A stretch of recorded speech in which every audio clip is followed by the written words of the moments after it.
All right, well, ladies and gentlemen, we do have a major polling update. I'm going to go through all of the swing states, the updated polls, and the overall aggregate on Real Clear Politics. We have final polling this time from Insider Advantage. Now, Insider Advantage, they've been a little bit more conservative in terms of their polls versus some of the other pollsters. They were one of the most accurate pollsters in 2020 in terms of the polls that are included in Real Clear Politics. I think they were the third most accurate, and their final polls really don't surprise me all that much.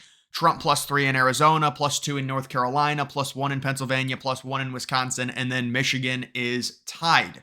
And you can see where they're ranked here, 95th. I mean, when it comes to their ranking, they were really good in 2020 with these pollsters. Some of them have better reputations than others, but the general sense is who really knows? It is good, though, that they were accurate in 2020, and they do have Trump up, and they've had Trump up the majority of the cycle. We've also got Trafalgar. They are a Republican pollster. They've had polls that have been very accurate. They've had some polls that have been off in the past, but their final Pennsylvania poll really doesn't surprise me. It's got Trump +1.7. I think Trafalgar might absolutely nail Pennsylvania this cycle. I could see Trump winning PA by about 1.5, so they would be about 0.2 off, somewhere around there in that range. And then McCormick winning and performing nearly as well as Trump, which I think is what's going to happen in terms of the Senate versus the presidency. I think you're going to see those two not very far off. We've seen the polls where there's been a significant over-exaggeration in terms of Trump winning some of these states by 2 points, but then the Republican senator losing by like 3 or 4, even in the Rust Belt. But those have tightened recently, and that's why we might see McCormick win, Hovde, Rogers, maybe 2 or 3 of those winning in the Senate. If Trump can win the actual states, it's going to help the down ballot with the senators there when it comes to those important races. But I'm not surprised Trafalgar goes with their final poll, Trump +1.7. They've had very accurate polls in the past, and they've also had some polls that have been off. But overall, I will be going state by state, and I will be updating this just in terms of Donald Trump against Kamala. You can see the overall average right now is a tie, or excuse me, it's Trump +0.1. So it was Trump +0.3 yesterday. Now it's down to 0.1. I would imagine maybe it was the ABC News poll that updated Harris +3. So that did just come out. Other than that, there's really nothing crazy. I'm waiting to see if there's going to be any more updates on a Fox News poll, a CNBC, a Wall Street Journal, anything like that. I mean, you'll definitely take these numbers. You got the new NBC news poll that just came out. It's a tie. That's their final poll. TIPP is probably going to release another poll. Their final poll might be tomorrow, or maybe it is today. I don't know. But normally they do it daily, so their final one might be tomorrow. I'm guessing this is Emerson's final one. But other than that, this is pretty, I mean, it's what you would expect. It's the normal liberal suspects with a Harris +2. It's your Republican pollsters. Some of the Republican pollsters with a Trump +2. But you do also have a CNN with a tie, a New York Times with a tie. Whether or not they'll do another one. I know New York Times updated their polls state by state. I don't know if they did a national popular vote update, but this is great for Trump. You'll take a +0.1, even if Trump is losing this by like 0.3 or 0.4, it's still very good news, because if he ends up losing the election in terms of the popular vote by 0.3, 0.4, he's very likely to win the election, or I'd say he's basically guaranteed to win the Electoral College. It would be very shocking if he lost the popular vote by less than half a point and somehow lost the Electoral College. But let's go state by state and see the update here. You do have the Insider Advantage poll that's been inputted to Trump +3, looking very, very, very good. You like these numbers if you're Trump in Arizona. You've got several polls, +3, +4, +6. You've got a +8 down here.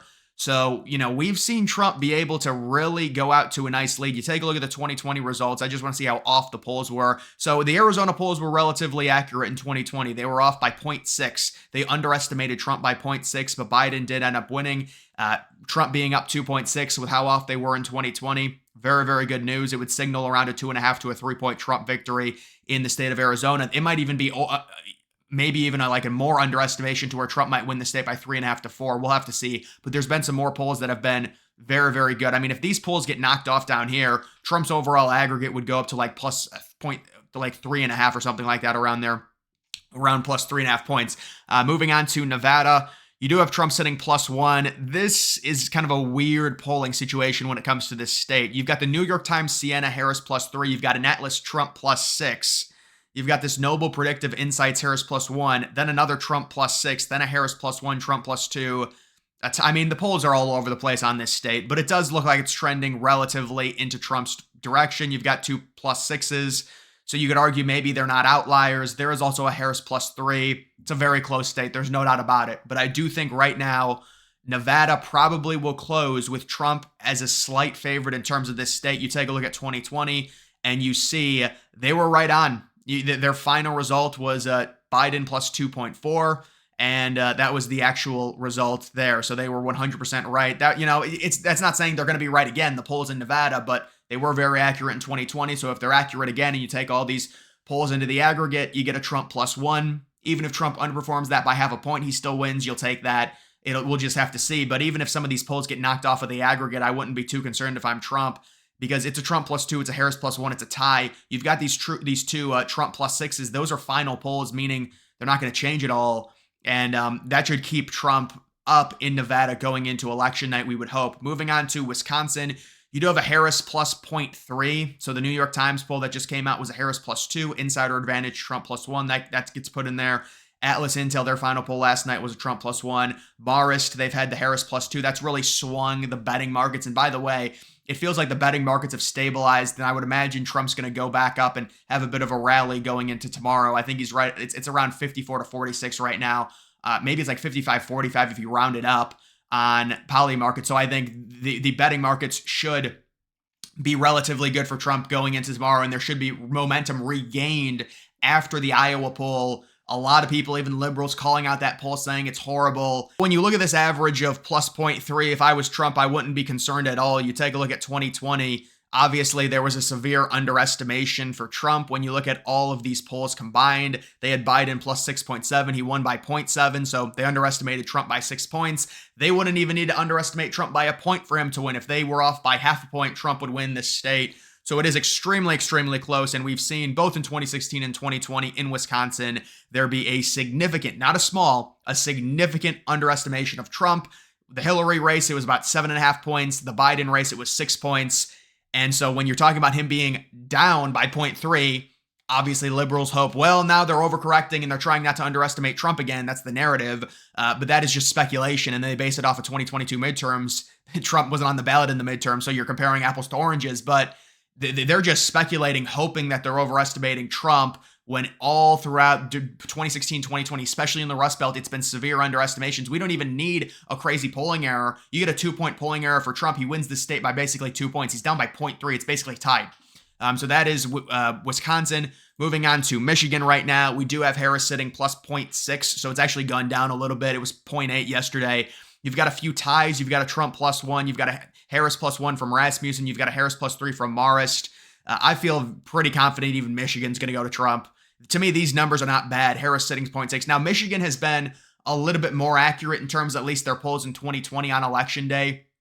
I think they had Biden winning by like 3 and he won by 2.3 or something. I just want to check to see. 4.2 to 2.8. So they were about a point and a half underestimation of Trump. If that happened again, he would win. But again, you're talking about such a small margin. That's why there was so much of an overreaction. Like the idea that Harris would be, have a 60% chance to win when you look at the betting, it's not reflective in any of these numbers when you factor in 2020 and 2016 and the polling that we've seen and, being up 0.6. Like if Harris was up by 2.5 in terms of the aggregate, I would understand her having about a 60% chance. This is not reflective at all. And even like New York Times is saying it's a tie. It's not like Rasmussen has Harris up 1, but obviously that's within the margin of error. And USA Today with a tie. Morning Consult has Harris +1. Trafalgar, I wonder if they'll release I would imagine there's going to be another Trafalgar poll. It wouldn't surprise me if it's another Trump +2 in Michigan or a Trump +1. But I'm not scared off by the Michigan numbers at all. Moving on to Pennsylvania right now, Trump is still hanging on to that 0.3% lead there, or point lead there. New York Times came out with a tie, which is a great poll. I was concerned. Their previous Pennsylvania poll had been Harris +3, so that poll came down 3 points, and that was like 2 weeks ago. So that's good that poll came down. If that would have been a Harris +3 again, she would have taken the lead on this. Not that it matters a ton, but it would have happened and it would have created more of a narrative. Trafalgar, Trump +1, Atlas Intel, their final poll, Trump +2, Insider Advantage's final poll, Trump +1. Whatever this college is, Harris +2. I'm surprised they're even included. Marist, Harris +2. Very, very close. A lot of ties, a lot of Trump, very narrowly up. Quinnipiac with a Trump +2. But it's a very close state. But certainly you would say Pennsylvania right now a little bit more Republican. You look at 2020. Let's see the polls in Pennsylvania in 2020. They were right on the money. They were exact. It was Biden plus 1.2. So Pennsylvania was very accurate. So you'd like to keep that lead if you are Trump of 0.3. Obviously, that's not to say they're going to be, extremely accurate again. We don't know. You take a look at 2016, the polls, they weren't terrible. They were off by almost 3 points. That's not horrible. But again, you get like a 1 or 2 point error for Trump. This is going to be a nice victory. But even Trafalgar, I mean, Trafalgar was 1.7. That should round up to 2, but they've got it at plus 1. Either way, I think Pennsylvania looks the best right now out of any of the Rust Belt states. North Carolina, you do have a New York Times, Siena, Harris plus 2. Every other poll looks really good. That's the only thing that's dragging this margin down for Trump. This is probably going to be about a 2.5 point victory in North Carolina. That's what it looks like. I mean, we've got all the polls here that are saying in agreement that Trump is the favorite in terms of this state. Even a Marist, even an Emerson, even a UMass Lowell, who's been liberal this cycle, they've got Trump plus 2 in the state. And this is a very nice lead. This is Trump's biggest lead he's had right now. Or I guess he was up 1.7. It's come down because of that New York Times poll that was just released. But this is the narrative that we're talking about, where North Carolina looks very good, Arizona looks very good, Georgia, which I'm going to now, looks very good. That New York Times Siena clearly is going to be off. I mean, they're clearly too liberal. You look at all the comparisons to all of these other polls. Trump is up in everything. And I would imagine we could get Georgia around a 3 to 3.5 point victory. It's Georgia, North Carolina, Arizona, potentially Nevada looking very good. And then for Harris, that's why she's in Pennsylvania for 3 days, because their campaign is looking for this last gasp 270 to 268 Hail Mary victory. And they're hoping that they can, because Pennsylvania is considered the most Republican one, and it is the most important swing state, but she's in Pennsylvania 3 rallies on the final day, on Monday, which is hilarious. But when it comes to this overall race, I think things look very good for Trump. I'm not seeing anything that's turning and saying that Trump's going to lose based off of all the polling data that we've seen. And the enthusiasm, the early vote's been very, very good for Trump. I really haven't mentioned the early vote a ton because you want to get people to go out and vote. And also early voting, it's a conjumbled mess with the variables that are involved when you compare this to 2020. I mean, we knew it was going to be better for Trump in 2024, but I don't even talk about the early vote and how great it is for Trump, especially when you look at a state like a Nevada and you look at some of these more Republican states like Florida, where he's crushing her. And, this is very good stuff. We're seeing a big enthusiastic turnout when you look at the rural communities, and there is seemingly a narrative going around to where it's going to be a low turnout minority election, which is good news for Trump. And if that holds, this should be a Trump victory. You're going to get all, people fear mongering. They do that because they try and get you to vote, and people should go vote.